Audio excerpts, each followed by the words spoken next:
If you happen to have a self-cleaning version, this can all be done internally by the filtration system. The disinfecting of the water can all be done through the filter, and I'm going to show you that right now, how to do that. I'm going to take the camera into my hands here. So you probably are familiar with our topside controls. We also have a touchscreen version, which I'll also show you how to work. But essentially, this is our independent, this is our topside control, which is a button. Our filter is located here. Okay, and the first thing we need to do is we need to turn off the pumps. What we're going to need to do is put the hot tub into standby mode.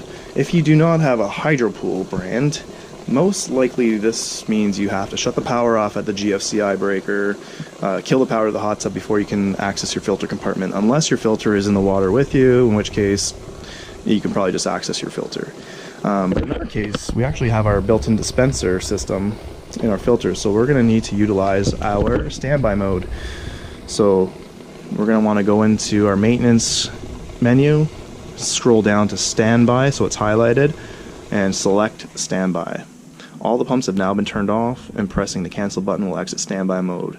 We can also drain the hot tub at this point because, again, if you've purchased a Hydropool self-cleaning unit, the self-cleaning motor that's built into this hot tub also acts as your pump to drain the hot tub, which is very unique. Also, sometimes this takes 30 seconds to a minute to completely shut off, so it's very important that you pay attention. Has your hot tub been heating when you turned it off? If your hot tub was heating when you turned it off, the heater's too hot and the hot tub's going to run for about 30 seconds to a minute roughly to cool that heater off. At this point, we can then open up our filter. We unscrew the lock ring, and you basically just grab this guy here and pull up. Okay, and here you can see the built-in automatic dispenser. Okay, so I'm going to try to two-hand this one. There we go. But essentially, once you've gotten your dispenser out, you can then rotate the bottom component here. And when we want to add our tablets to this, we rotate the bottom until it's completely exposed. You can take your tablets at that point and you can just put them inside the filter. Like so. Remove your filter, and you can add that tablet directly into the filter, like so. If you want to add a lot of tablets in here, you can. If you're going away for a long period of time, that might be important to do. But essentially, every week you probably are going to be putting in roughly between 3 and 5, maybe 7 of these tablets. In the case of a much larger swim spa, you'll probably use double or triple that amount. So anywhere between maybe 6 and 12 tablets could, for roughly 5 to 7 days. Once you've got your tablets in there, you rotate the bottom, and you want to now set how much you wish to dispense. So we can do a little bit, or we can do a lot. This is completely based on how many bathers go in the water, how clean those bathers are, how frequently we're using the swim spa. So if you're using it a lot with 5 people every day, you're definitely going to want to have it open like this. But let's be real, most people are in there every other day. Once the honeymoon period wears off, the honeymoon period is typically the first month that you own a brand new hot tub or swim spa. You're going to be in there every day. Your family, friends might all come over because they saw it go in your backyard. But that's going to come down to a normal sort of, when does your family go in? And that's really what we're at. Well, that's the information that we really want to know. If you're going in there, like myself, I use my hot tub every day, every other day for about an hour. It's just me going in. I don't need to have 12 tablets in here if it's just me. If I'm clean when I go in, I really just need to keep about 3 to 5 tablets a week. And I probably set my dispenser at almost closed, okay, for me. Now again, the runtime on your product is going to greatly affect how quickly these tablets break down and how much bromine and chlorine enter the water. So we need to test. I can't stress testing enough. This is so important that you test your water and that you know if my sanitizer level in the case of bromine is at 20, we don't want that. Shut this down or take it out completely, okay? We don't want to have 20. So if you're registering 20 on your test or at the very high zone, it's important that you remove all disinfectant tablets, completely take them out. Okay? Don't just close it down. There's water still going through here, okay?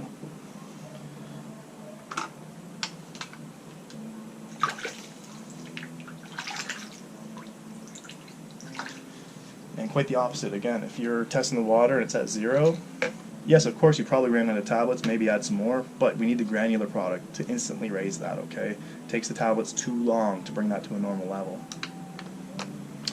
And once you're done, you've added your tablets, you simply just assemble the filter canister back. It may also be helpful to loosen off this black nut on a Hydropool, and that allows air to come out through the filter, which prevents this from kind of being pushed off on its own. But also, when you put your lock ring back down and you turn your system back on, we hit the cancel button, and what you're going to want to do is remove air from inside this that we just put in there. You can hear it when I do this. I'm going to hit cancel and listen.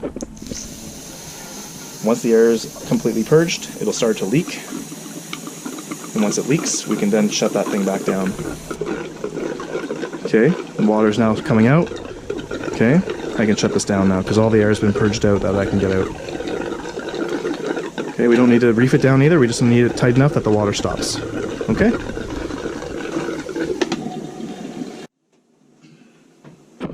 Alright, let's go see the touchscreen. So brand new for 2020, we've got a touchscreen. So I just showed you how to do the button version, and now we'll do the exact same process with the touchscreen. Okay, so quite simply, just touching will allow you to drag and drop the Hydropool icon onto itself, unlocking the panel. And here we want to go into the standby mode again. So what we're going to want to do is we're going to want to hit the gear icons here to bring up our menu, and we're going to choose a maintenance operation. So quite simply, just touching maintenance will allow you to access the menu and choose standby. And once again, all the pumps are off. So we caught this one while it was heating. Even though I've asked it to turn off, it's still running. What we'll notice in about 15-20 seconds is this pump will stop on its own. But what it's trying to do right now is cool off the heating element inside the hot tub so that once the pump stops, the water that's still sitting in there doesn't begin to boil. That element takes a little bit of time to cool off on its own, so we just want to allow that hot tub enough time for that to cool off and not damage anything. The hot tub is shut off now. We can now do our process of removing the filter and maintaining that filter. Ooh, ice bucket, let's go. Okay, we're not going to do it on this one because we've already done it. Once you've finished the operation of maintaining your filter, adding your tablets, you can then cancel the operation of standby mode, and the hot tub will now turn itself back on. At this point, I'm pretty much done the orientation for swim spas, hot tubs. If you have any questions, please reach out to the store. You can find our contact information on our website, www.thespashop.ca. You can also email, come into the store, bring an analysis, bring your water if you're going to come into the store, have us test it out for you. We also have an online water testing application which you can utilize. You can input your values of your test strips into the website. For example, is www.thespashop.ca/online-water-testing. So thank you so much for watching the video on hot tub orientation. Thank you for purchasing from the Spa Shop, and look forward to seeing you in the next video where we go through how to operate the hot tub. We're going to go through draining, cleaning, refilling, as well as operational guide for how to turn the pumps on and all that good stuff. If you have any questions, leave them in the comments below, call the store, email, all kinds of stuff. Okay? Thanks.